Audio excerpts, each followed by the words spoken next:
ہمسایوں کے حقوق، میاں بیوی کے حقوق، یتیموں کے، مسکینوں کے، غرباء کے حقوق، جنہیں ہم عام طور پر حقوق العباد کے نام سے جانتے ہیں.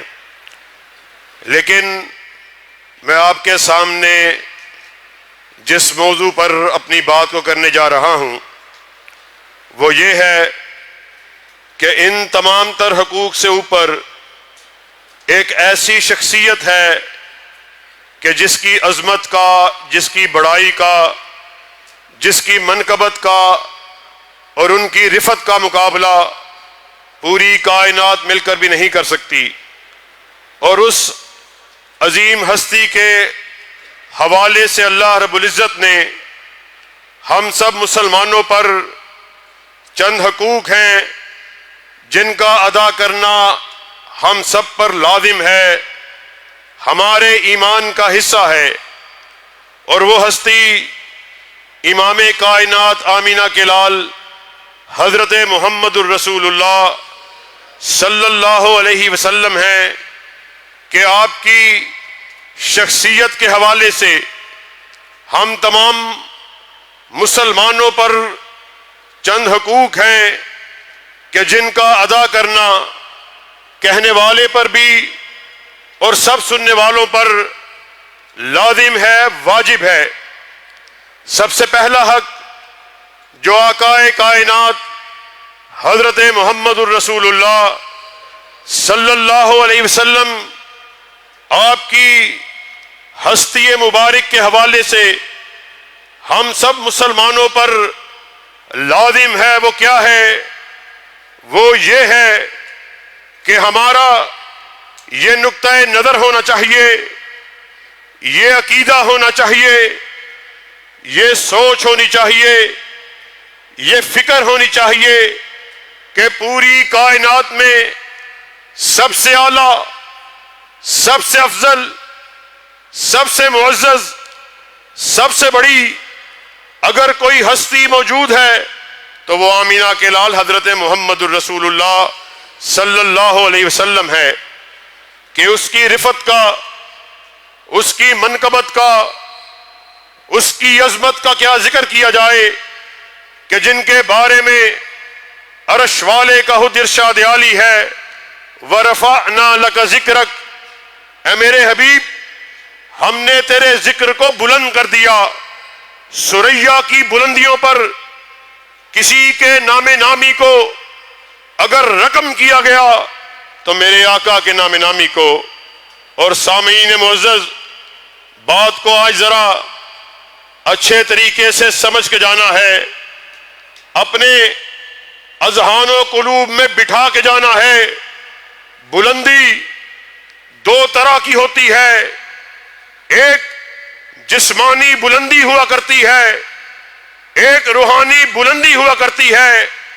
اور امام کائنات آمینہ کے لال جو روحانی طور پر بھی پوری کائنات میں سب سے افضل ہیں، جسمانی طور پر بھی پوری کائنات میں سب سے افضل ہیں، آپ اپنی لسان مبارک ماب سے خود ارشاد فرما رہے کہ ایک روز میں وادی بطحا میں بیٹھا ہوا، آسمان سے دو فرشتوں کا نزول ہوا. انہوں نے آپس میں اس مکالمے کو کر رہے کہ کیا یہ وہی ہے جس کی بلندی کے، جس کے وزن کے، جس کے وجود کا تذکرے ہم آسمان عالم پہ سنا کرتے ہیں؟ آقائے کائنات ارشاد فرماتے ہیں، دوسرے فرشتے نے کہا نام ہوا ہاں یہ وہی ہے. دونوں آپس میں اس بات کو کر رہے کہ آؤ کیوں نہ آج اس کے وجود کو جانچا جائے، اس کے وجود کو ٹٹولا جائے. آپ نے ارشاد فرمایا ترازو کو قائم کیا گیا، ایک پلڑے میں مجھے ڈالا گیا، دوسرے پلڑے میں ایک انسان کو ڈالا گیا. عالم یہ ہے میرا پلڑا بھاری ہو گیا. فرشتے نے کہا نہیں اسے ایک سے نہ تولا جائے. آپ نے ارشاد فرمایا پھر مجھے 10 سے تولا گیا، 20 سے تولا گیا، 100 سے تولا گیا، 1000 سے تولا گیا، 10,000 سے تولا گیا، 1,00,000 سے تولا گیا. پھر وہ وقت آیا ایک پلڑے میں پوری انسانیت کو ڈال دیا گیا، ایک پلڑے میں تنہا آمینہ کے لال کو ڈالا گیا. عالم یہ ہے پوری انسانیت کا پلڑا ہلکا اور میرے آقا کا پلڑا بھاری ہو گیا. اور اس بات پر مہر کو لگا دیا گیا پوری انسانیت مل کر بھی آقا کائنات کے وجود کا مقابلہ نہیں کر سکتی. ساتھیو، یہ تو جسمانی بلندی کے متعلق ہے، اور آؤ آپ کو روحانی بلندی کے متعلق بھی بتلاتا چلوں کہ عالم ارواح کے اندر اللہ رب العزت نے ابھی سورج کو، چاند ستارے کو روشنی عطا نہیں کی تھی، تمام انبیاء کی روحوں کو اکٹھا کیا. ارشاد فرمایا میں تمہیں مسند امامت پر بٹھانے والا ہوں، میں تمہیں حلت نبوت کو اڑھانے والا ہوں، تاج نبوت کو عطا کرنے والا ہوں. مگر سن لو، پھر اگر رسول آ جائیں اپنے جھنڈے کو گرا دینا ہے کہ کالی کملی والے کے آ جانے کے بعد پھر کسی کی نبوت کا سکہ نہیں چل سکتا. اور معراج کی رات جب آپ 7 آسمانوں کی سیر کرتے ہوئے مسجد اقصی پہنچے، جبرائیل امین آپ کے ہمراہ ہیں. آپ نے وہاں پر بہت سے خوبصورت اور نورانی چہرے والوں کو دیکھا. جبرائیل امین سے اس بات کو پوچھا، جبرائیل یہ خوبصورت اور نورانی چہرے والے کون لوگ آئے ہوئے؟ جبرائیل امین جواب میں کہنے لگے آقا آدم سے لے کر عیسیٰ تک 1,24,000 انبیاء آئے ہوئے. جبرائیل یہ یہاں پر کیا کرنے کے لیے آئے؟ آقا یہ یہاں پر نماز کو ادا کرنے کے لیے آئے. جبرائیل یہ نماز کو ادا کیوں نہیں کرتے؟ آقا انہیں اپنے امام کا انتظار ہے. جبرائیل ان کا امام کون ہے؟ جبرائیل امین نے آقا کائنات کو کاندھا اقدس سے پکڑا اور مصلی امامت پر کھڑا کر دیا. ساتھیو، پہلا حق جس کو میں آپ کے سامنے رکھ رہا، ہم نے اس بات کا اقرار کرنا ہے، دل میں بھی کرنا ہے، اعلانیہ بھی کرنا ہے، پوری کائنات روحانی اعتبار سے، جسمانی اعتبار سے آقا کائنات کی بلندی کا مقابلہ نہیں کر سکتی. اور پھر اسی کے آگے دوسرا حق جو آقا کائنات کی شخصیت کے حوالے سے ہم تمام کے تمام مسلمانوں پہ عائد ہوتا ہے، وہ کیا ہے؟ جب ہم نے اس بات کا اعلان کیا آقا کی ذات سب سے اعلیٰ ہے، پھر ہمیں اس بات کا بھی اعلان کرنا ہوگا جس طرح ذات میرے آقا کی سب سے اعلیٰ، پھر بات بھی میرے آقا کی سب سے اعلیٰ ہے. پھر یہ نہیں کہ اس بڑی ذات کے ہوتے ہوئے، اس بڑی ذات والے کے ہوتے ہوئے، اس کی بات کے ہوتے ہوئے میں اپنے چہرے کو آقا کائنات کی بات سے پھیر کر دوسری جانب پھیر لوں. پھر ہمیں اس بات کا اعلان کرنا ہوگا جس طرح ذات میرے آقا کی سب سے اعلیٰ، پھر پوری کائنات میں میرے آقا کی حدیث کا، میرے آقا کے فتوے کا، میرے آقا کے قول کا، میرے آقا کے حکم کا، پوری کائنات مل جائے آقا کے حکم کا مقابلہ نہیں کیا جا سکتا. پھر یہ نہیں کہ آقا کی بات کے ہوتے ہوئے میں اپنے مفتی کے فتوے کو کیا کہوں، میں اپنے امام کے قول کو کیا کہوں، میں اپنے خطیب کی خطابت کو کیا کہوں، میں اپنے مولوی کی رائے کو کیا کروں. پھر ہمیں اس امر کا اعلان کرنا ہوگا، سنو مولوی بھی غلطی کھائے، خطیب بھی غلطی کھائے، مفتی بھی غلطی کھائے، امام بھی غلطی کھائے، پیر فقیر صدیق اور شہید بھی غلطی کھائے. غلطی سے پاک اگر کسی کو بنایا، اللہ نے تنہا آمینہ کے لال کو بنایا ہے. آسمان سے ندا آئی، ما ینطق عن الہوا ان ہوا الا وحی یوحی، کائنات کے باسیوں سن لو، ناطق وحی اپنی رضامندی سے بولتے ہی نہیں، وہ جب بھی بات کرتے ہیں رضائے خداوندی سے بات کرتے ہیں۔ یہ کیا مذاق ہے؟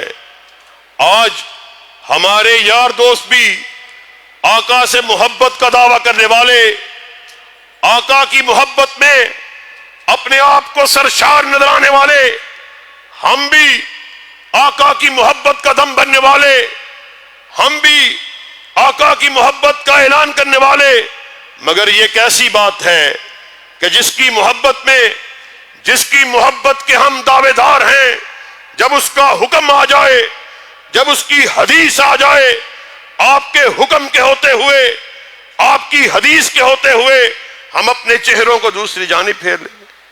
پھر میں یہ اکثر کہا کرتا ہوں کہ اللہ کے فضل و کرم سے ہم وہ خوش نصیب ہیں جنہوں نے جب بھی بات کی ہے یا قال اللہ کی بات کو کیا یا قال الرسول کی بات کو کیا۔ آپ یہاں پر جمعوں کو ادا کرنے والے، قیام اللیل کو ادا کرنے والے، حافظ ہشام کے جمعے کو پڑھنے والے، ان کے دروس کو سننے والے اور دوسرے علماء کے دروس کو مختلف اوقات میں سننے والے، اللہ کے فضل و کرم سے یہ ہمارا ترہ امتیاز ہے۔ ہم لوگوں کو قصے اور کہانیاں سنانے کے لیے نہیں بلاتے، ہم یہاں پر آپ لوگوں کو حقائق سنانے کے لیے نہیں بلاتے، ہم کائنات کے باسیوں کو یا بلاتے ہیں رب کے قرآن کی طرف بلاتے ہیں یا کالی کملی والے کے فرمان کی طرف بلاتے ہیں۔ اور ہم نے سمر کا اعلان کر دیا، ترکت فیکم امرین لن تضلوا ما تمسکتم بہما، کتاب اللہ و سنتی۔ آقا کائنات اس دنیا سے رخصت ہو رہے، آپ نے اپنے اصحاب کو اکٹھا کیا، ارشاد فرمایا، اے میرے اصحاب، میں آپ کے درمیان دو چیزوں کو چھوڑے جا رہا، پھر جو کوئی ان دو چیزوں کو چمٹ گیا وہ ہرگز ذلیل نہیں ہوگا۔ اصحاب رسول نے پوچھا، آقا آپ ہمارے درمیان کیا چھوڑے جا رہے؟ ارشاد فرمایا، کتاب اللہ و سنتی، ایک اللہ کی کتاب کو چھوڑے جا رہا، دوسرا اپنی سنت کو چھوڑے جا رہا، پھر جو کوئی ان دو چیزوں کو چمٹ گیا وہ ہرگز ذلیل نہیں ہوگا۔ اور ساتھیو، پہلا حق جو آقا کائنات کی شخصیت کے حوالے سے میں نے آپ کے سامنے رکھا، وہ اس بات کا اقرار کرنا ہے کہ ذات میرے آقا کی سب سے اعلیٰ ہے۔ پھر جب ہم نے اس بات کا اعلان کر دیا کہ اس بڑی ذات کے ہوتے ہوئے، پھر ہمیں اس بات کا بھی اقرار کرنا ہوگا، دماغ سے بھی کرنا ہوگا، دل کی گہرائیوں سے بھی کرنا ہوگا کہ جب ذات میرے آقا کی سب سے اعلیٰ، پھر بات بھی میرے آقا کی سب سے اعلیٰ ہے۔ اور یاد رکھو، ایک اور حق آقا کائنات کی شخصیت کے حوالے سے جو میں آپ کے سامنے رکھے جا رہا ہوں، جس کو ادا کرنا ہم تمام کے تمام مسلمانوں پر لازم ہے، واجب ہے، فرض ہے، وہ کیا ہے؟ وہ یہ ہے، جب اسی بڑی ذات والے، اس بڑی بات والے کا نام نامی اور اس میں گرامی ہمارے سامنے آئے، پھر ہم پر یہ بات لازم ہے کہ ہم آقا کائنات پر درود کو بھیجا کریں، سلامتی کو بھیجا کریں۔ آؤ بستیوں میں رہنے والے لوگوں، سنو، نیکی میں کمال کو پہنچنا چاہتے ہو، عروج کو پہنچنا چاہتے ہو تو آقا کائنات پر درود کو پڑھا کرو، سلامتی کو بھیجا کرو۔ آسمان عالم سے ندا رہی، ان اللہ وملائکتہ یصلون علی النبی یا ایھا الذین آمنوا صلوا علیہ وسلموا تسلیما، کہ اللہ اور اس کے مکرم ملائکہ آپ پر درود کو بھیجتے ہیں اور سلامتی کو بھیجتے ہیں۔ اور حضرت ابو ہریرہ رضی اللہ تعالیٰ عنہ، آپ نے اس حدیث کو روایت کیا، آقا کائنات حضرت محمد الرسول اللہ صلی اللہ علیہ وسلم آپ نے ارشاد فرمایا، جو کوئی میرے اوپر ایک مرتبہ درود کو بھیجتا ہے، اللہ آسمان کی بلندیوں سے 10 مرتبہ اس کے اوپر درود کو بھیجتے ہیں۔ ساتھیو، یہ کیسی چھوٹی نیکی ہے کہ آپ کا نام نامی ہمارے اوپر آئے اور ہم فوراً سے پہلے صلی اللہ علیہ وسلم اس کا ذکر کریں اور آسمان عالم سے پوری کائنات کو تحلیق کرنے والا اپنے بندے پر درود کو بھیجے اور سلامتی کو بھیجے۔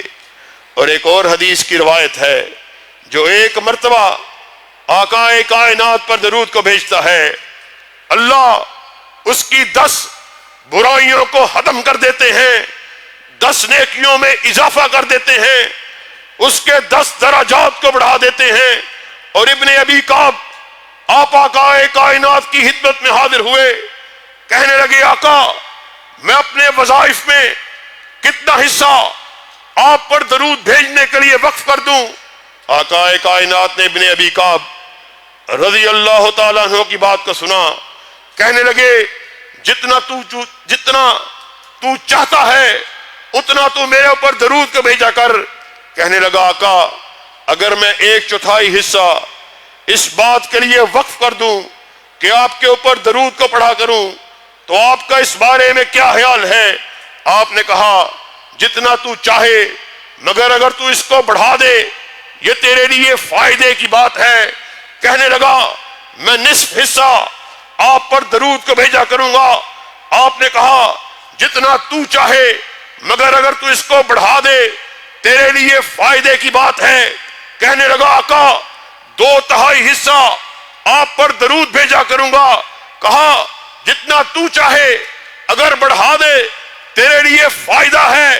کہا آقا آج کے بعد جتنے بھی میرے وظائف ہیں سارے آپ کے اوپر درود بھیجنے کے لیے وقف کرتا ہوں۔ آقا کائنات نے سنا اور کہنے لگے اگر تو نے ایسا کیا اللہ رب العزت تیرے سارے گناہوں کو معاف کر دے گا اور دنیا اور آخرت کی ساری پریشانیوں کو ختم کر دے گا۔ ساتھیو یہ کتنی چھوٹی نیکیاں ہیں کہ جو اللہ رب العزت نے ہمیں بخشنے کے لیے ہمیں تحفے میں دی ہیں۔